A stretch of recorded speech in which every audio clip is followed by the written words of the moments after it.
bicara tentang beramal karena dunia, tentu akan berbeda dengan masalah riya.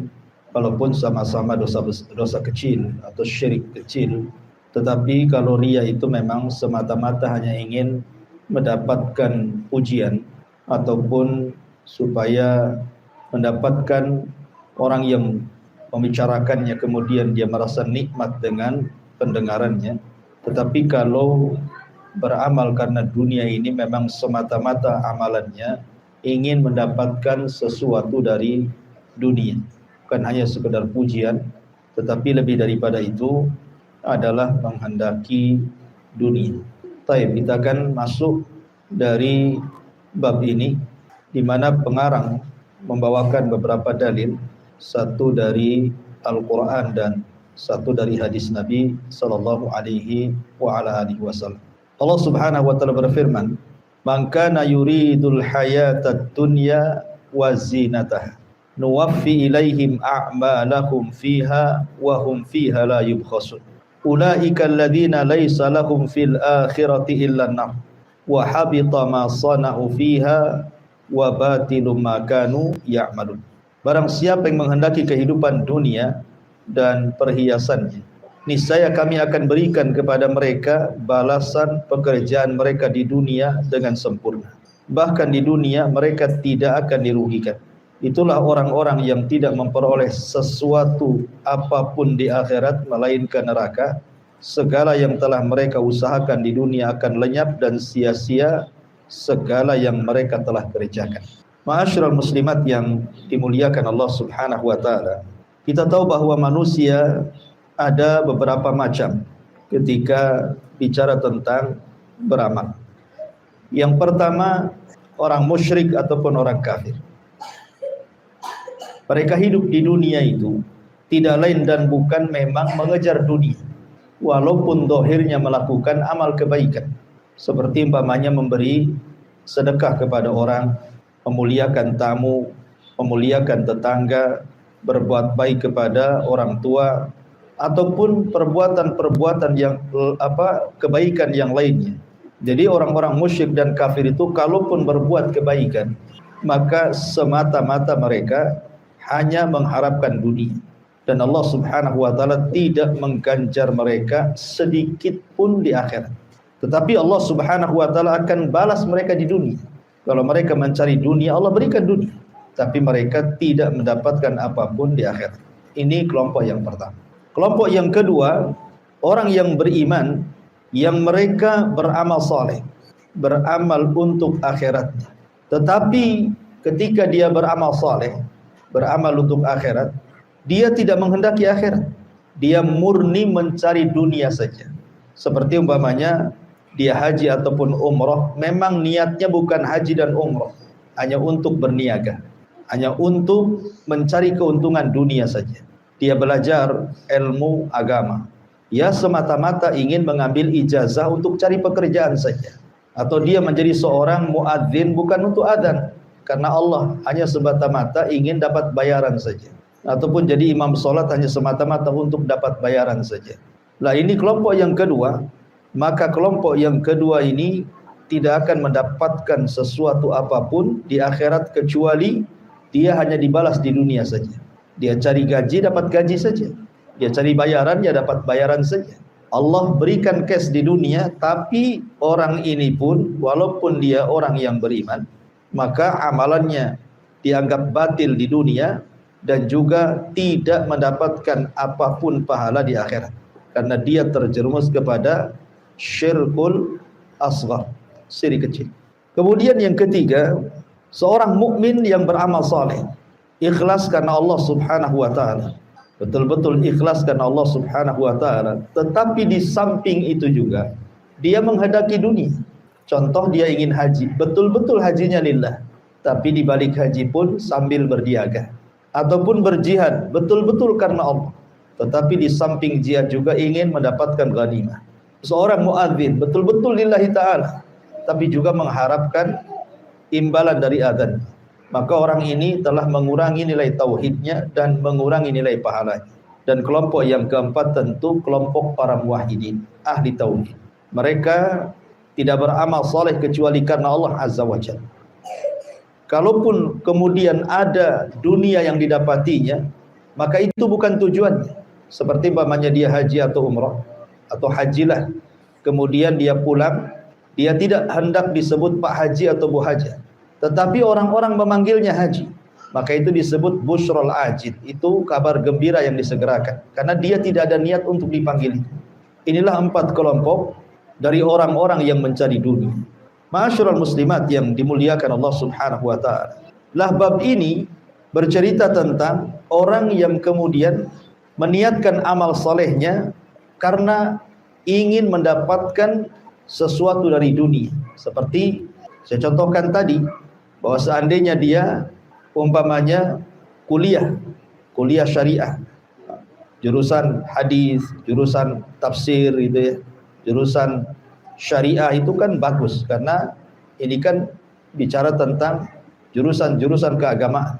Akan tetapi kemudian tiba-tiba niatnya itu memang hanya mencari syahadah saja, mencari ijazah, supaya dia bisa keterima di perguruan tinggi untuk menjadi dosen, atau mungkin niat jadi rektor atau yang lainnya.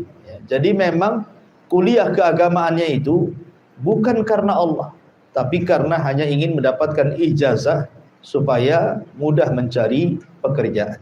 Atau contoh yang lain tadi saya sebutkan seperti jihad, ingin mendapatkan harta rampasan perang.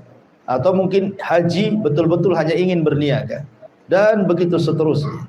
Inilah yang dimaksudkan pengarang dalam kitab ini, beramal dengan orientasi dunia. Nah, Allah Subhanahu wa taala mengatakan, barang siapa yang menghendaki kehidupan dunia dan perhiasannya, niscaya kami berikan kepada mereka balasan pekerjaan mereka di dunia dengan sempurna, bahkan di dunia mereka tidak dirugikan sama sekali. Ma'asyiral muslimat yang dimuliakan Allah Subhanahu wa taala, perlu diketahui bahwa Nabi SAW bersabda dalam sebuah hadis, "Innallaha qassama bainakum akhlaqakum kama qassama bainakum arzaqakum. Wa innallaha yu'tid dunya man yuhib wa ma la yuhib, wa la yu'til iman illa man yuhib." Kata Nabi SAW, Allah telah membagi-bagi akhlak kalian sebagaimana Allah telah bagi rizki kalian. Dan sesungguhnya Allah memberikan dunia itu kepada orang yang dicintai Allah ataupun kepada orang yang tidak dicintai Allah. Berbeda dengan iman, Allah tidak berikan kecuali orang yang dicintainya saja. Dari sini menunjukkan bahwa nilai dunia ini kecil, karena Allah Subhanahu wa taala memberikan dunia ini kepada yang dicintainya dan kepada yang tidak dicintainya. Qarun diberikan dunia, Fir'aun diberikan dunia, Namrud diberikan dunia. Tetapi di sisi lain Sulaiman diberikan dunia, Abu Bakar Siddiq radhiyallahu an diberikan dunia, Nabi Allah Dawud diberikan dunia. Kenapa demikian? Karena dunia itu tidak ada harganya. Makanya bersyarikat antara mukmin dan kafir. Dunia itu bersyarikat antara mukmin dan kafir. Makanya di sini Nabi SAW mengatakan, "Innallaha yu'tid dunya man yuhib wa ma la yuhib." Allah itu memberikan dunia kepada orang yang dicintainya dan kepada orang yang tidak dicintainya, li hikmatin aradahallah, karena sebuah hikmah yang Allah kehendaki. Karena tidak semua orang kafir kaya, ada juga orang kafir itu yang lebih miskin daripada orang yang beriman, dan tidak semua orang yang beriman fakir, ada juga yang kaya. Makanya Nabi SAW sampai mengatakan dalam sebuah hadis, kata Nabi SAW, "Lau kanatid dunya ta'dilu indallahi janaha ba'udah, ma saqa kafira minha syurbata ma'i." Dalam hadis yang dikeluarkan Tirmidzi dan dihasankan oleh para ulama, kalaulah dunia itu ada nilainya, walaupun hanya sesayap nyamuk, kata Rasul. Kalaulah dunia ada nilainya, walaupun sesayap nyamuk, tentu orang kafir tidak akan diberikan minum walaupun seteguk air. Kalau dunia itu ada nilai.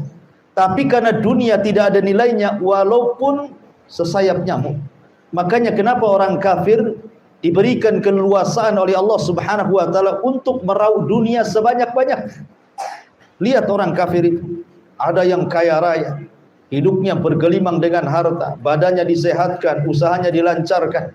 Walaupun itu dalam bahasa kita adalah istidraj, sengaja dibiarkan seperti itu untuk diazab kelak pada hari kiamat.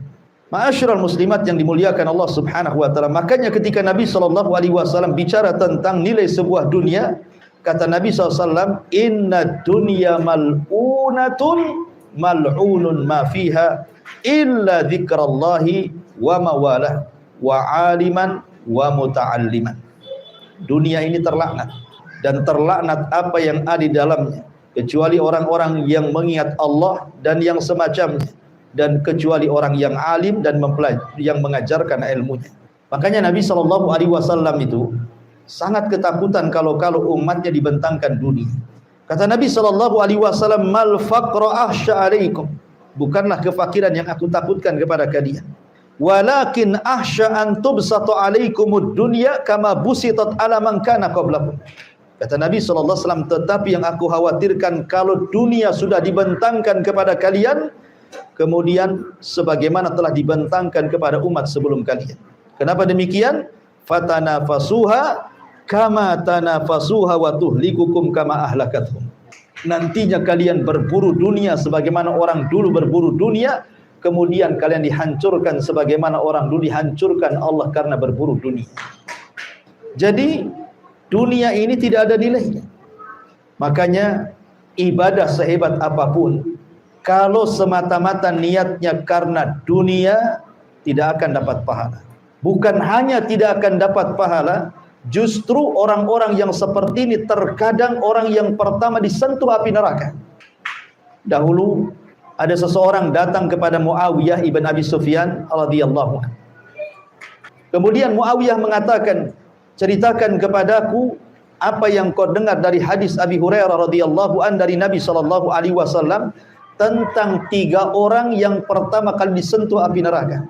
Maka orang ini mengatakan, iya, aku mendengar hal itu dari Abi Hurairah radhiyallahu an dari Nabi sallallahu alaihi wasallam. Rasul bersabda, inna awwalan nasi yuqda yaumal qiyamati alaihi. Sesungguhnya orang yang pertama kali akan dihisab pada hari kiamat, dalam riwayat awal man tusyira bihin nar, orang yang pertama disentuh oleh api neraka, rajulun ustushid, orang yang mati syahid. Fa utiya bihi fa arrafahu ni'amahu fa arrafaha. Maka orang ini pun dipanggil di hadapan Allah, kemudian ditampakkan amal solehnya sewaktu dia berperang di dunia, ditampakkan kayak layar tancap itu. Betul itu kau yang berperang? Betul itu kau yang mati syahid? Maka dia pun mengakuinya dan mengatakan, betul ya Rabb, itu saya di situ. Kemudian Allah mengatakan, fama amilta fiha, lalu apa yang kau amalkan di situ? Maka orang ini mengatakan, qataltu fika hatta ustushhidtu ya Rabb, aku berperang sampai aku mati syahid karenamu ya Rabb. Apa kata Allah? Kadzabta, dusta kamu. Walakinnaka qatalta li an yuqala jari faqad ki. Kamu perang itu bukan untukku, tapi kamu perang itu supaya orang-orang mengatakan engkau ini pahlawan, engkau ini pemberani, dan begitulah adat.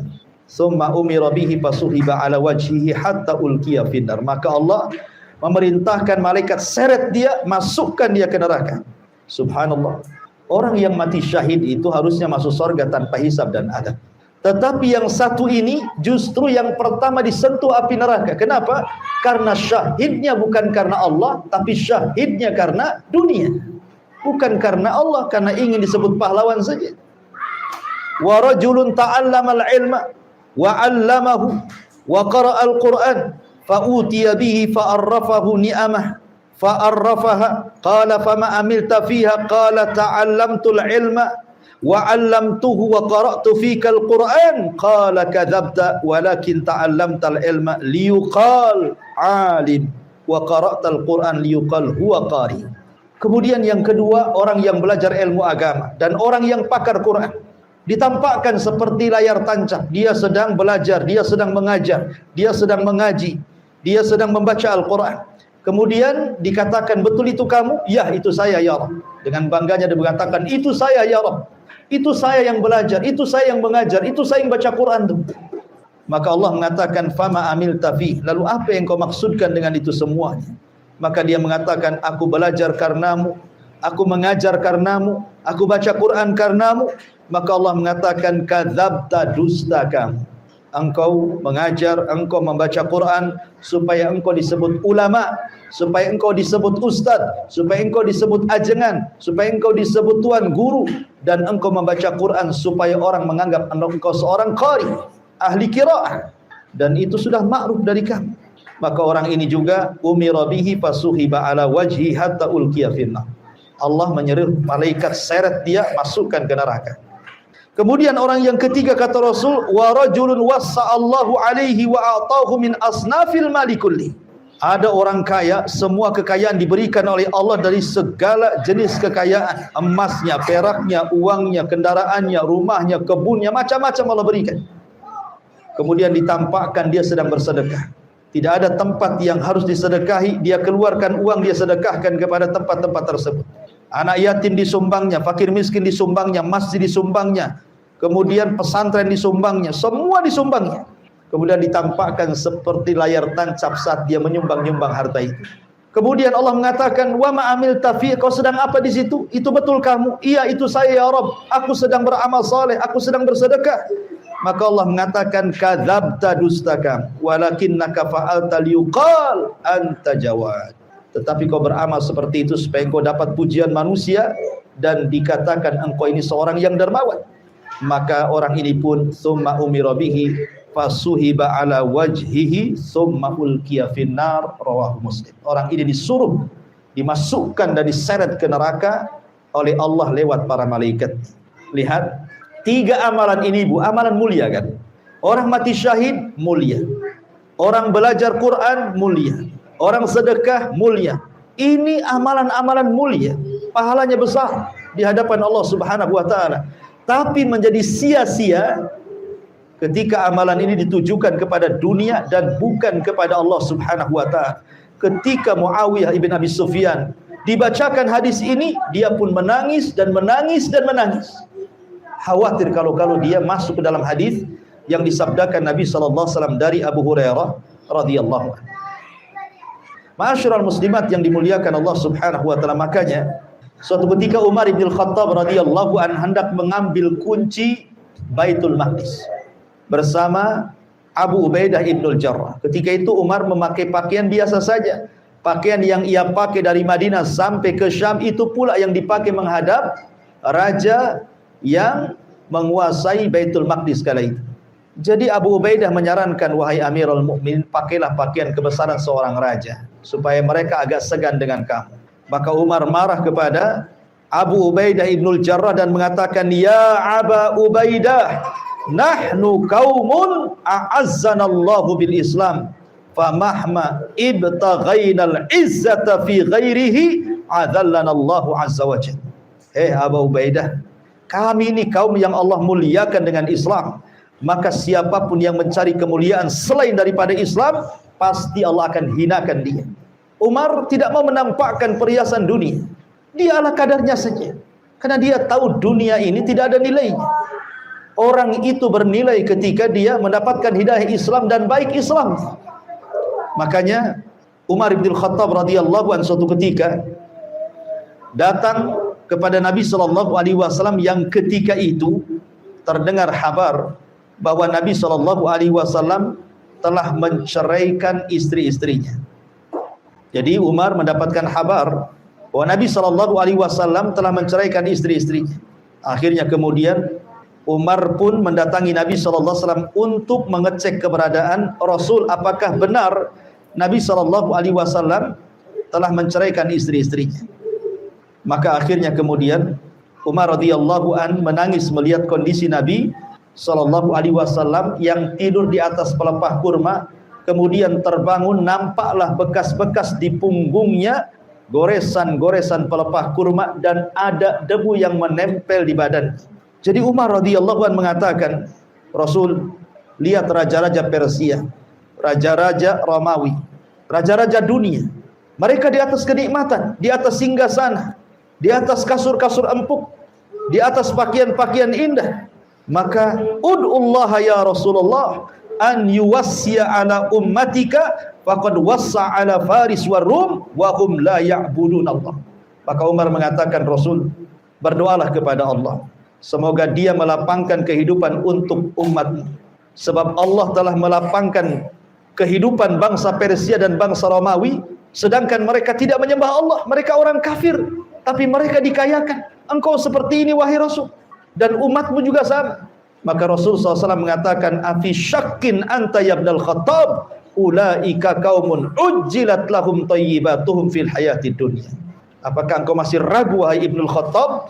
Mereka memang disegerakan untuk menerima segala kebaikan dalam kehidupan dunia, tetapi mereka tidak akan memperoleh kehidupan itu di akhirat. Jadi, untuk apa seseorang itu mengejar dunia? Apa yang dikejar tentang dunia? Kalau kemudian umur dia hanya 60 sampai 70 tahun saja, setelah itu kemudian dia mati, kemudian masuk neraka, diazab dengan seazab-azabnya. Enggak banding kehidupannya. Ma'asyiral muslimat yang dimuliakan Allah Subhanahu wa taala. Makanya Allah mengatakan, "Man kana yuridul hayatad dunya wa zinataha nuwaffi ilaihim a'malahum fiha wa hum fiha la yubkhasun. Ulaika alladzina laisa lahum fil akhirati illa an-nar wa habita ma sana'u fiha wa batilu ma kanu ya'malun." Barang siapa yang menghendaki kehidupan dunia dan perhiasannya, niscaya kami berikan kepada mereka balasan pekerjaan mereka di dunia dengan sempurna, bahkan mereka tidak dirugikan sama sekali. Tetapi mereka adalah orang-orang yang tidak memperoleh sesuatu di akhirat melainkan neraka. Segala yang telah mereka usahakan di dunia akan lenyap, dan sia-sia segala usaha yang telah mereka kerjakan di dunia. Amilatun nasibah tasla naran hamiyah. Mereka berpayah-payah, beramal saleh, berbuat baik, tapi karena tujuannya dunia, ujung-ujungnya masuk neraka. Kan rugi, Bu, ya? Rugi, ya. Ma'asyiral muslimat yang dimuliakan Allah Azza wa Jalla. Bahkan Nabi SAW sampai mengatakan dalam sebuah hadis, man kanatil akhiratu hammahu ja'alallahu ghinahu fi qalbi wa jama'a lahu syamlahu wa atathu dunya wa hiya raghimatun wa man kanatid dunya hammahu ja'alallahu faqrahu baina ainaihi wa farraqa alaihi syamlahu wa lam ya'tihi minad dunya illa ma qaddara lahu. Barang siapa yang niatnya adalah untuk menggapai akhirat, maka Allah akan memberikan kecukupan dalam hatinya. Dia akan menyatukan keinginannya yang tercerai-berai, dunia pun akan dia peroleh dan tunduk hina padanya. Tapi barang siapa yang niatnya adalah untuk menggapai dunia, maka Allah akan menjadikan dia tidak pernah merasa cukup sama sekali, akan menceraikan-beraikan keinginannya. Di dunia pun dia tidak memperoleh kecuali yang telah ditakdirkan saja. Lalu apa kalau seandainya dunia sudah ditakdirkan, mau dikejar kemana-mana pun ya tetap saja dapat seperti itu? Kan rugi akhirnya. Ada orang yang dari pagi dia bangun, kemudian datang malam, langsung tidur, besoknya lagi cari dunia, sementara sudah ditakdirkan memang rizkinya seperti itu. Lalu untuk apa dia mengoyoh-ngoyoh, kan gitu? Ma'asyiral muslimat yang dimuliakan Allah Azza wa Jalla, maka sebaiknya beramalah untuk akhirat. Kemudian hadis yang kedua dalam Sahih Bukhari dari Abu Hurairah radhiyallahu an, dia menuturkan bahwa Nabi SAW bersabda, ta'isa abdud dinar, ta'isa abdud dirham, ta'isa abdul khamisati, ta'isa abdul khamilati, in u'tiya radhi wa illam yu'ta sakhit, ta'isa wan takas wa idha syika falan takas. Tuba li abdin akhadha bi inanati farasihi fi sabilillah ash'asha ra'suhu mughabbaratan qadama in kana fi al-hirasati kana fil hirasati wa in kana fi saki kana fi saki in ista'dhana lam yu'dhan lahu wa in syafa'a lam yushfa' atau lam yushafa'. Kata Nabi SAW, celaka hamba-hamba dinar, celaka hamba-hamba dirham, celaka hamba-hamba khamisah, hamba-hamba pakaian, dan celaka hamba-hamba khamilah, sama juga hamba-hamba busana. Maksudnya apa di sini, Bu? Al-Hafidh Ibnu Hajar Al-Asqalani rahimahullahu taala ketika memberikan catatan kepada hadis ini, Beliau mengatakan, yang dimaksud budak dinar atau budak dirham atau budak pakaian dan busana itu adalah orang-orang yang mencarinya dengan semangat sangat tinggi. Bila mendapatkannya, dia menjaganya seolah-olah dia menjadi pembantu pada dinar dirham tersebut, seperti budak. Juga disebutkan oleh Al-Imam At-Tibbi rahimahullahu ta'ala, dikhususkan kata budak untuk menggelarinya karena dia berkubang dalam cinta kepada dunia serta segala bentuk syahwatnya, layaknya seseorang tawanan yang tidak memiliki upaya untuk melepaskan dirinya, maka seperti budak. Makanya Rasul sallallahu alaihi wasallam tidak mengatakan pemilik harta ataupun penghimpun dinar, tetapi dikatakan dengan kalimat budak. Maksudnya kalau dikatakan budak dunia, artinya kehidupannya memang murni mencari dunia saja. Dunia memperbudak. Kalau sudah dapat dia jaga, jangan sampai hilang. Kalau perlu ditambah jama'a mala wa addada yahsabu anna malahu ahlada. Dihitung-hitung, kurang-kurang, cari-cari, siang malam hanya mencari dunia. Artinya budak dunia itu, artinya karena akalnya tidak berfungsi, hatinya tidak berfungsi, tenaganya tidak berfungsi, kecuali hanya urusan dunia saja. Dan ini bukan hanya terbatas dengan yang disebutkan saja, Bu. Termasuk celaka orang-orang yang menghambakan kepada busana. Di sana ada hamba tas, di sana ada hamba sepatu, di sana ada hamba rumah, hamba kendaraan gitu ya, Bu ya. Kalau ibu-ibu ya hamba pakaian, sampai-sampai satu hari itu 10 kali ganti gitu. Yang dipikirkan itu pakaian saja, hari-hari browsingnya pakaian saja. Oh, ini ada yang terbaru nih, ini warnanya bagus, ini kainnya bagus. Kemudian hari-hari terpikir gimana caranya membelinya. Akhirnya dia nabung terus, terpikir ingin membeli apa yang dikehendakinya. Itu disebut hamba pakaian. Ya. Atau mungkin laki-laki hamba perempuan, di otaknya hanya perempuan saja, tidak ada yang lain. Ya. Atau mungkin hamba tas gitu ya, koleksi tas banyak-banyak, koleksi sepatu banyak-banyak. Untuk apa? Tidak mungkin juga sekali pakai sepatu itu sekali pakai 3 sepatu rangkap kan, Bu? Atau ibu ke pengajian sekali bawa 5 tas, ibu mau jualan tuh apa kan gitu. Jadi kan nggak mungkin dipakai semua. Busana pakaian banyak-banyak loh. Nggak mungkin juga ibu pakai pakaian sekali pakai 7 rangkap. Ngapain kan itu panas-panas ya. Jadi ada hamba-hamba itu yang bukan hamba Allah, hamba sepatu, hamba tas, hamba pakaian gitu, hamba jilbab gitu ya. Walaupun udah ngaji, nampak pakaiannya syar'i gitu ya. Yang dipikirkan itu ya, ini cadar terbaru. Oh, ini cadar apa ini? Banana ya, atau cadar apa gitu ya. Pokoknya wah, pikirannya itu ke situ aja. Itu hamba cadar namanya. Ya. Jadi dia browsing itu hanya cadar terbaru, model terbaru. Itu aja.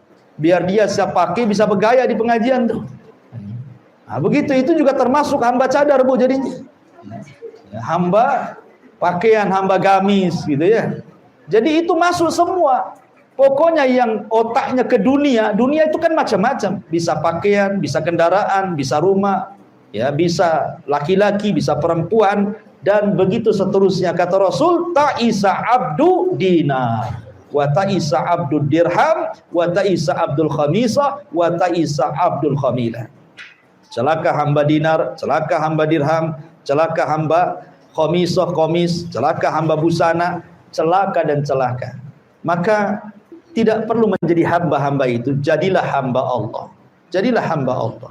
Ma'asyiral muslimat yang dimuliakan Allah Subhanahu wa taala. Abu Hurairah radhiyallahu an pernah menceritakan dari Nabi sallallahu alaihi wasallam, kata Rasul bersabda, "Lau kana di mithla Uhudin dhahaba la sarrani alla tamurra alayya thalathatu layalin wa indi minhu syai'un illa syai'un ursiduhu lidinillah." Kata Nabi SAW, berangan-angan nih Nabi ini, kalau seandainya aku punya emas sebesar Uhud, kata Rasul, kalau seandainya aku punya emas sebesar gunung Uhud, maka tidak membahagiakan diriku, kata Rasul, kalau sampai lewat 3 hari kemudian emas itu masih ada pada diriku, kecuali aku jadikan untuk perjuangan di jalan Allah Subhanahu wa taala. Begitu harusnya ya. Sebenarnya kaya itu tidak dicela dalam Islam. Tidak. Siapa yang bilang orang kaya itu dicela?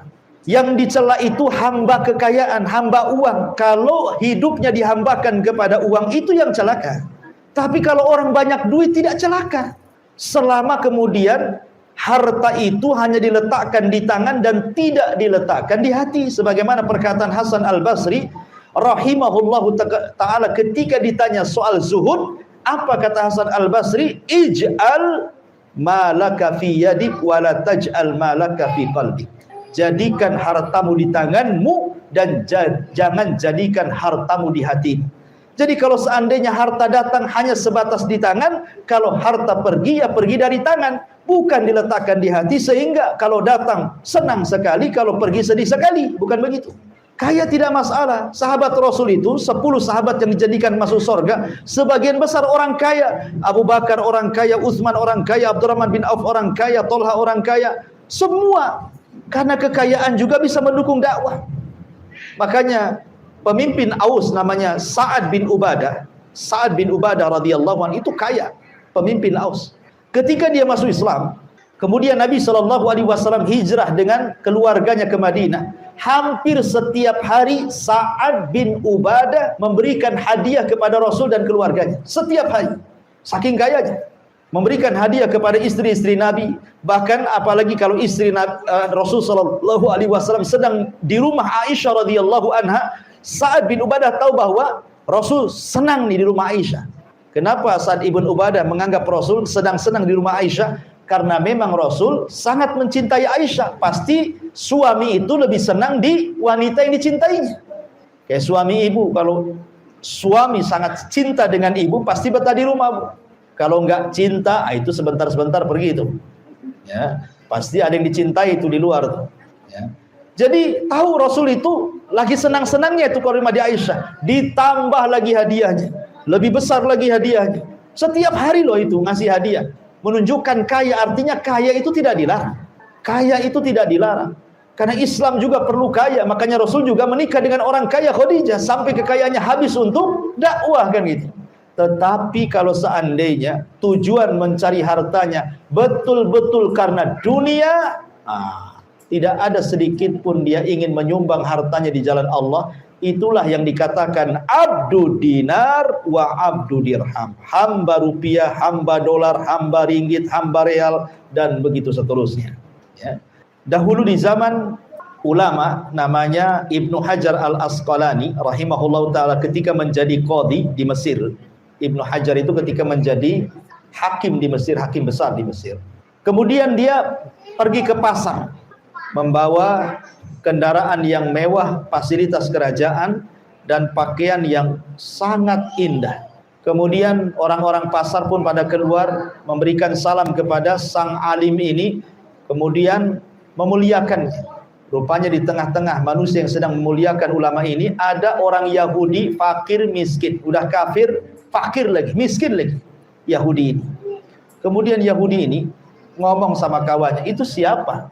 Itu siapa yang di atas kendaraan bagus, pakai pakaian bagus, dihormati, dimuliakan, enak sekali hidupnya. Kemudian orang ini mengatakan, celaka engkau gak kenal dia ya? Dialah Al-Hafidh Ibnu Hajar Al-Asqalani qadhi Mesir. Dia adalah hakim kita di sini. Kata orang Yahudi fakir miskin ini, bisa nggak aku jumpa dengan dia? Akhirnya kemudian diperjumpakanlah Yahudi fakir ini ke hadapan Al-Hafidh Ibnu Hajar Al-Asqalani rahimahullahu ta'ala. Ketika sudah berjumpa tuh, berdialoglah orang Yahudi fakir ini dan mengatakan, wahai imam, aku dengar kau seorang imam, seorang qadhi, seorang alim, seorang ulama. Enak sekali kehidupan. Kau diberi kendaraan megah, kau diberikan pakaian megah, gaji cukup oleh penguasa. Saya ingin bertanya kepadamu. Kata Al-Hafidh Ibnu Hajar, silahkan kau bertanya. Kemudian Yahudi fakir ini mengatakan, saya ingin bertanya kepadamu. Saya mendengar nabimu bersabda, ad-dunya sijnul mu'min wa jannatul kafir. Dunia itu penjara bagi orang yang beriman dan surga bagi orang kafir. Rasa-rasanya hadis ini nggak cocok, kata. Aku ini Yahudi, di matamu aku kafir, tetapi aku fakir. Aku tidak merasa hidup di dunia. Tetapi engkau yang merasa seorang mukmin kok kaya dunia, kendaraan mewah, pakaian megah, gaji ditanggung pemerintah. Jadi gimana maksudnya hadis ini bahwa dunia itu penjara bagi orang kafir, dunia itu penjara bagi orang yang beriman, surga bagi orang kafir? Rasanya nggak benar nih hadis ini. Karena yang ditanya ulama, Bu, ya jawabannya sudah ada lah di kepalanya. Apa jawaban Al-Hafidz Ibnu Hajar? Dengarkan, Yahudi fakir. Ya.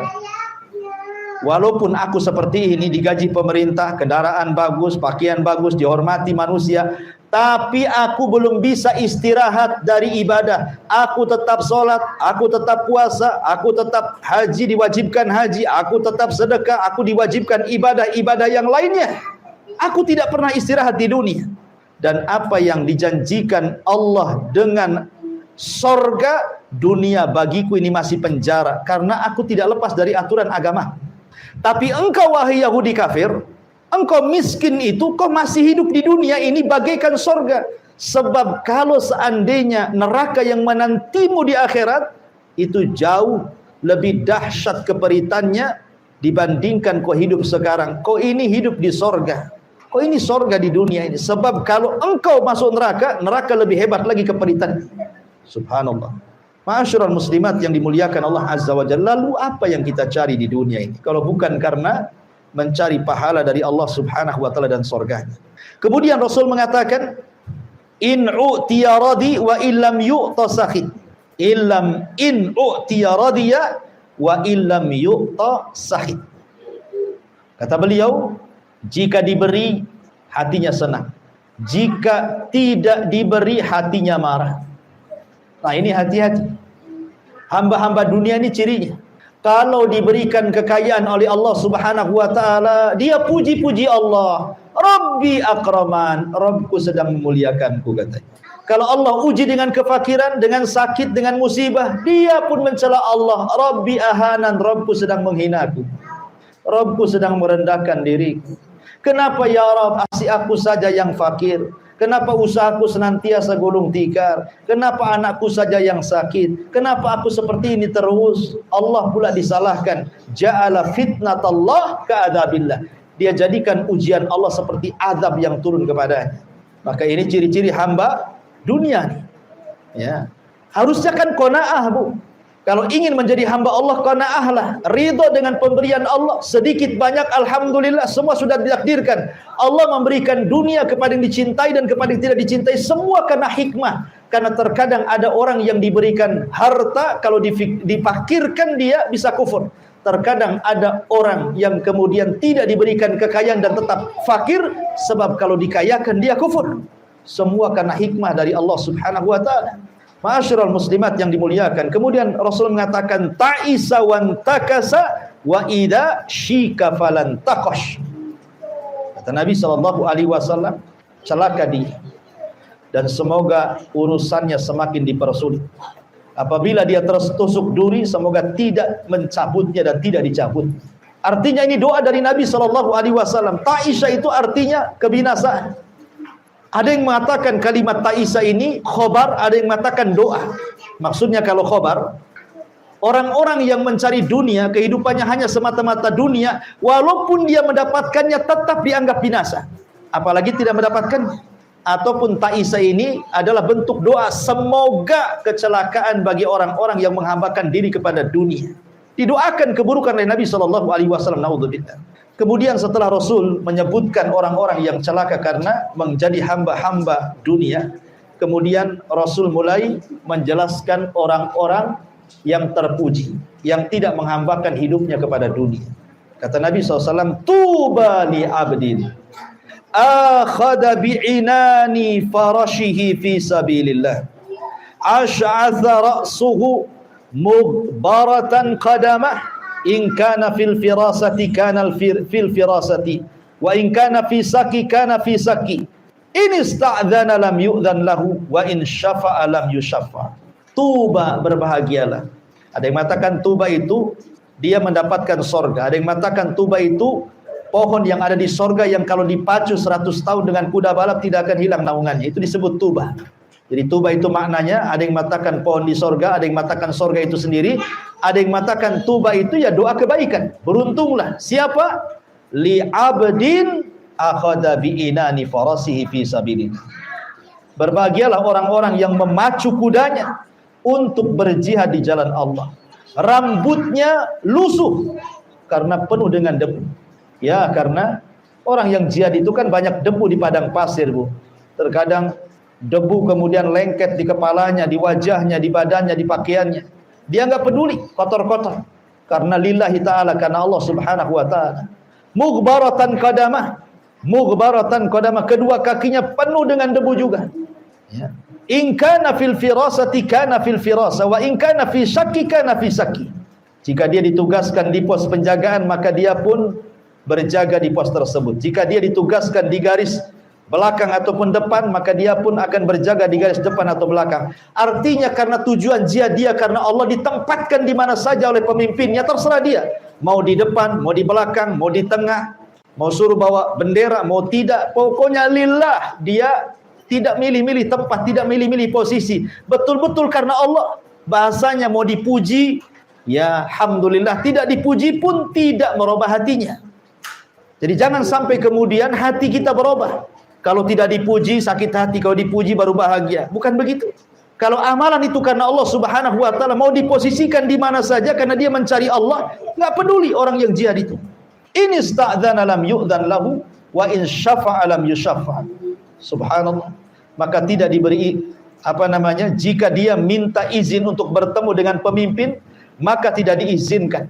Jika dia bertindak sebagai perantara untuk berjumpa dengan pemimpin, maka dia pun tidak diakui karena tidak dikenal tentara ini. Ini kinayah saja. Saking tidak dikenalnya oleh pimpinan jihadnya itu, dia nggak masalah. Nggak harus pemimpin tahu, nggak harus jenderal tahu, nggak masalah. Karena saya bertugas karena Allah subhanahu wa ta'ala. Begitu. Beramal itu tidak harus manusia tahu. Tidak ada masalah. Makanya dahulu ada seorang sahabat namanya Julaibib.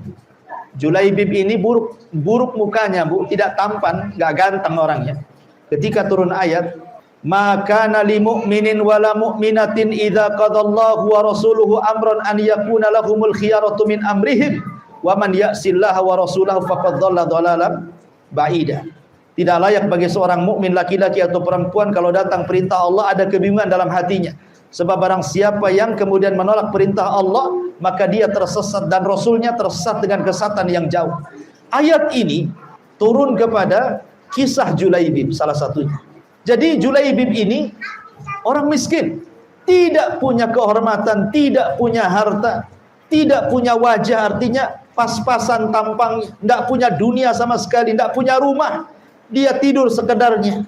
Langit sebagai atapnya, bumi sebagai alasnya. Itulah Julaibib, sahabat Nabi SAW. Sahabat pun tidak banyak dikenal. Julaibib ini tidak banyak dikenal sahabat karena kefakirannya. Jadi ketika Rasul berkumpul-kumpul bersama para sahabat, datanglah Julaibib ini. Kemudian Rasul mengatakan, "Julaibib, sudahkah kau menikah?" Kata Julaibib, "Rasul, mana ada wanita yang mau dengan saya?" Kata. Kemudian besoknya Julaibib lewat lagi, dipanggil lagi, "Julaibib, kapan kau menikah?" Kata Julaibib, "Rasul, sudahkah aku katakan siapa wanita yang mau dengan saya?" Ketiga kalinya Julaibib marahlah, "Rasul, sudah aku katakan siapa yang mau wanita bersamaku, nikah denganku. Enggak ada yang mau wanita-wanita Madinah denganku itu." Akhirnya Rasul mengatakan, "Begini saja Julaibib, kau datanglah ke salah satu rumah orang Ansar itu, di situ ada gadis. Katakan kepada bapaknya, saya utusan Rasul, tolong nikahkan gadismu dengan saya." Oh, senang Julaibib. Nabi yang nyuruh. Akhirnya kemudian Julaibib pun datang ke alamat yang dimaksud Rasul. Diketuk pintunya, "Assalamualaikum." "Waalaikumsalam." Tiba-tiba kata penghuni rumah, "Ada apa Julaibib? Kok ada di rumah saya?" "Begini," kata Julaibib, "aku diutus Rasul datang untuk meminang puterimu." Kata ayahnya, "Julaibib, apa enggak ada orang lain? Kenapa mesti engkau yang diutus Nabi? Kenapa tidak Abu Bakar, Umar, Utsman, Ali atau siapalah? Kenapa mesti engkau yang datang kemari?" Subhanallah, Bu.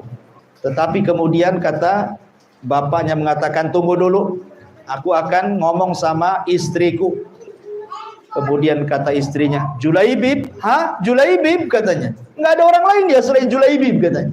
Lah ketika kemudian dua orang tuanya menolak, anak gadisnya mendengar dari kamarnya itu. Kemudian dia mendengar ucapan kedua orang tuanya, marah anak gadisnya.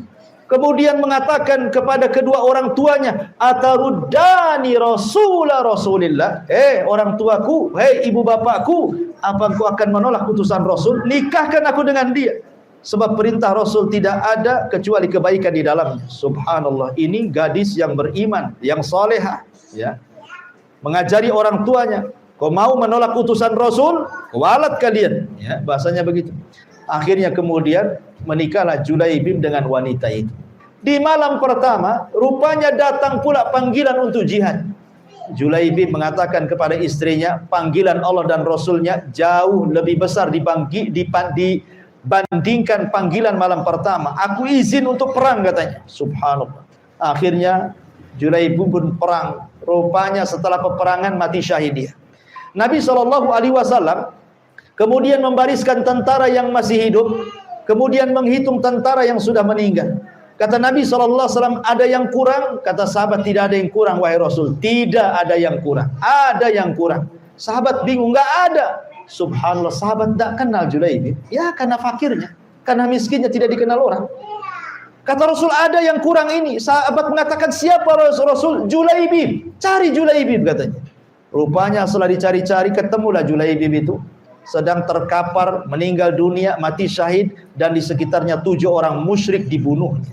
Rasul pun kemudian sedih, kemudian memangku Julaibib, meletakkan kepalanya di atas pahanya, kemudian kata Rasul, inna Julaibaba minni wa ana minhu. Julaibab bagian dari diriku dan aku bagian dari dirinya. Subhanallah, lihat, ya.